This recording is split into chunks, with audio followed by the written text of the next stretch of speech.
लखनऊ से हमारे सहयोगी अनामिका हमारे साथ जुड़ चुके हैं और साथ ही साथ उपेंद्र हमारे साथ वाराणसी से हैं। सर्वेश भी हमारे साथ प्रयागराज से। उपेंद्र, मैं शुरुआत आपसे करूंगा, वाराणसी में कैसी तैयारियां हैं आज के इस बड़े अभियान को लेकर?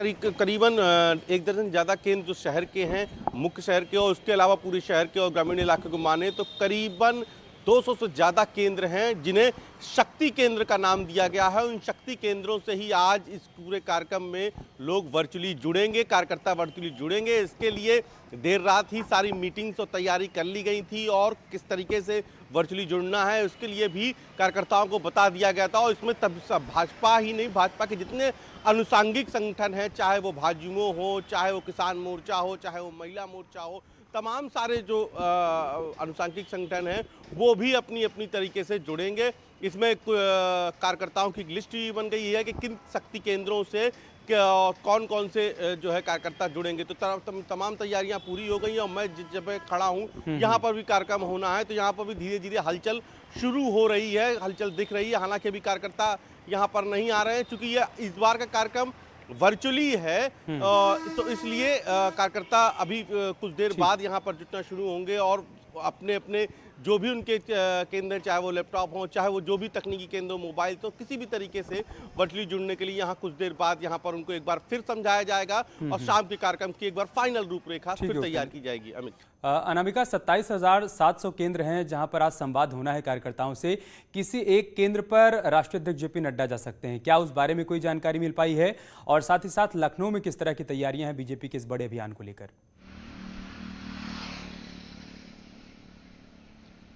और देखिए, बीजेपी का बूथ विजय अभियान खास तौर पे संगठन के लिहाज से काफी बड़ा कार्यक्रम है, क्योंकि चुनाव जीतने के लिए बीजेपी की जो स्ट्रेटेजी है उसमें बूथ को विजय करना, बूथ को जीतना एक सबसे बड़ा हिस्सा है। अगर जो आपने बात की जेपी नड्डा के कार्यक्रम की, तो पहले ये कार्यक्रम 23 अगस्त को होना था, लेकिन कल्याण सिंह के निधन की वजह से इस कार्यक्रम को रद्द कर दिया गया। अब नया शेड्यूल तय किया गया, जिसके तहत आज शाम को 4 बजे इसकी शुरुआत होनी है। जेपी नड्डा दिल्ली से वर्चुअल माध्यम से सभी को संबोधित करेंगे। जेपी नड्डा दिल्ली से इनका कोई मूवमेंट नहीं है, वो जिस जगह पे रहेंगे वहीं से वो पार्टी मुख्यालय से या किसी और जगह से वो शक्ति केंद्रों को संबोधित करेंगे। लेकिन हाँ, जो प्रदेश के बड़े दिग्गज नेता हैं उनकी ड्यूटी लगाई गई है, अलग अलग केंद्रों पर मौजूद रहेंगे वो। मुख्यमंत्री योगी आदित्यनाथ और केशव मौर्य, जो कि दोनों के ही कार्यक्रम प्रयागराज में लगे हुए हैं राष्ट्रपति की वजह से, तो वो दोनों वहीं से जुड़ेंगे। इसके अलावा दिनेश शर्मा गाजियाबाद में मौजूद रहेंगे। पार्टी के प्रदेश अध्यक्ष स्वतंत्र देव सिंह और सुनील बंसल पार्टी मुख्यालय पर शक्ति केंद्र पर मौजूद रहेंगे। इसके अलावा बचे हुए सारे प्रभारी मंत्री, मंत्री, इसके अलावा जो और भी लोग हैं, संगठन के पदाधिकारी, प्रदेश महामंत्री हैं, महामंत्री हैं, उन सबको अलग अलग शक्ति केंद्रों पर रहने के निर्देश दिए गए हैं। शाम 4 बजे जेपी नड्डा के संबोधन के बाद जो बूथों का सत्यापन है वो शुरू हो जाएगा। बूथ को जीतने से तात्पर्य यह है कि जितनी भी दिक्कतें बूथ पर आ सकती हैं, तो चाहे नए वोटरों को जोड़ना, जो पुराने वोटर है अगर उनके नाम में तकनीकी दिक्कत आ रही है तो उसको दुरुस्त करना, पर्चियों को ठीक करवाना, इसके अलावा जो नए पन्ना प्रमुख है उनके सम्मेलन करना, ये बहुत छोटी छोटी चीजें दिखती हैं, लेकिन ये माइक्रो सिस्टम है बीजेपी का, जिसके जरिए बीजेपी चुनाव जीतने की रणनीति बनाती है। तो उसके तहत आज बड़ा कार्यक्रम है। अमित, गोरखपुर से राम गोपाल भी हमारे साथ जुड़ चुके हैं, लेकिन पहले प्रयागराज चलते हैं सर्वेश के पास, चूंकि सीएम और डिप्टी सीएम दोनों ही आज वहां पर मौजूद रहेंगे। सर्वेश, वहां पर कैसी तैयारियां हैं, कार्यकर्ताओं में कैसा उत्साह दिख रहा है और क्या मंत्र दिया जा सकता है? क्या इस बारे में संकेत मिल पाया है क्या कि बूथ को कैसे जीतना है? देखिए, भारतीय जनता पार्टी सदस्यों के लिहाज से देश और दुनिया की सबसे बड़ी पार्टी बन चुकी है और यही इसकी विशेषता है कि वो अपने बूथ लेवल के कार्यकर्ताओं के साथ जुड़ी रहती है। और जिस तरह से बूथ जीतो अभियान भाजपा पहले से कहती आई है कि हमारा बूथ सबसे मजबूत, एक बूथ पर 10 कार्यकर्ताओं की ड्यूटी लगाई जाती थी, लेकिन इस बार जो 2022 का मिशन है उसको लेकर भाजपा विशेष रूप से सतर्क है। और यही वजह है कि राष्ट्रीय अध्यक्ष जेपी नड्डा खुद शक्ति जो केंद्र बनाए गए हैं 27,700 प्रदेश में, उसमें से एक केंद्र पर आज मौजूद रहेंगे और बाकी जगहों पर वर्चुअली वो जुड़ेंगे। और डिप्टी सीएम केशव प्रसाद मौर्य और सीएम योगी आदित्यनाथ आज प्रयागराज में हैं। CM Yogi Adityanath circuit house में आयोजित कार्यक्रम में शिरकत करेंगे दोपहर लगभग 3 बजे, जहां 5 शक्ति केंद्रों के जो कार्यकर्ता है वो शामिल रहेंगे। एक शक्ति केंद्र से 21 लोगों को बुलाया गया है, तो इसलिए 105 लोग करीब वहां पर शामिल होंगे। और डिप्टी सीएम केशव प्रसाद मौर्य रानी रेवती देवी स्कूल, जो कि विद्या भारती से संचालित है, वहां पर बड़ी स्क्रीन लगाई जाएगी, वहां पर कार्यक्रम में शिरकत करेंगे और राष्ट्रीय अध्यक्ष जेपी नड्डा के विचारों को सुनेंगे। पार्टी का मकसद यही है कि 2022 के चुनाव को अच्छे ढंग से जीता जाए, कार्यकर्ताओं का जो मनोबल है उसको बढ़ाया जाए, उनको मोटिवेट किया जाए और उनको जीत का मंत्र दिया जाए कि कैसे वोटरों को घर से निकालकर बूथ तक लाएं और भारतीय जनता पार्टी के पक्ष में मतदान हो, ताकि भारतीय जनता पार्टी के प्रत्याशी की जीत हो। तो आज दोनों बड़े नेता सीएम योगी आदित्यनाथ और डिप्टी सीएम केशव प्रसाद मौर्य यहां पर मौजूद रहेंगे संगम नगरी प्रयागराज में।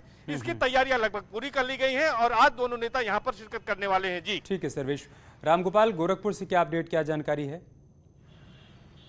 गोरखपुर क्षेत्र की अगर हम बात करें तो बीजेपी यहाँ पे जो है 3 मंडल गोरखपुर, बस्ती और आजमगढ़ मंडल गोरखपुर क्षेत्र में आते हैं और बीजेपी के संगठन के हिसाब से इसमें 11 जिले हैं, जिसको उन्होंने माइक्रो लेवल पे जो मैनेजमेंट किया उसके हिसाब से 250 से अधिक मंडलों में बांटा है और उन मंडलों में उसने शक्ति केंद्र बनाए हैं और इन शक्ति केंद्रों की संख्या करीब 2400 के करीब है। अब उन 2400 शक्ति केंद्रों को भी उन्होंने माइक्रो मैनेजमेंट के तहत बूथ पे पहले बांटा है जो 42,000 से अधिक है और फिर बूथ के बाद उन्होंने पन्ना प्रमुख किया है। पन्ना प्रमुख में जो है एक पन्ना प्रमुख के पास 60 वोट का होता जिम्मेदारी होगी कि वो उन 60 वोटों को अधिक से अधिक वोट अपने पक्ष में डलवाए।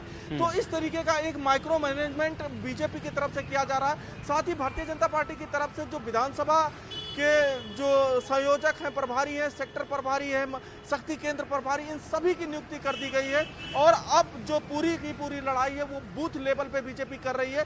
चूंकि मुख्यमंत्री योगी आदित्यनाथ का यह गृह क्षेत्र है तो इस कारण यहाँ पे बीजेपी का फोकस भी अधिक है कि अधिक से अधिक सीटें जीत के एक बार फिर से मिशन 2022 को सफल बनाया जाए और जो विकास कार्य हुए हैं जो पूर्वांचल में, चाहे वो गोरखपुर हो या बनारस हो, पूरे पूर्वांचल को लेकर जो विकास कार्य हुए हैं वो जन जन तक कैसे पहुंचाया जाए, हर आदमी तक कैसे पहुंचाया जाए, इसको लेकर रणनीति तैयार की जाए, इस पर चर्चा की जाए। बहुत शुक्रिया आप चारों का हमारे साथ जुड़ने के लिए और तमाम जानकारी विस्तार से